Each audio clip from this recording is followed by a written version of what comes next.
ญพระองค์ที่มันพยายมา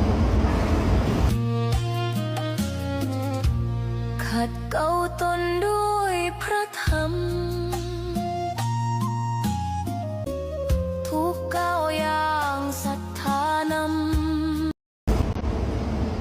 ทำใดก็ไร้ค่าถ้าไม่ทำทำใดก็มีค่าถ้ามันทำเราได้ทำหน้าที่ในการฝึกตนในการปฏิบัตินั่นแหละคือการบูชาที่สำคัญเพราะการบูชาด้วยอามิตรถ้าเป็นประโยชน์เป็นกำลังใจแต่การบูชาด้วยการปฏิบัติอันนี้คือจะได้ให้ผลให้เกิดประโยชน์กับตัวเราให้มาก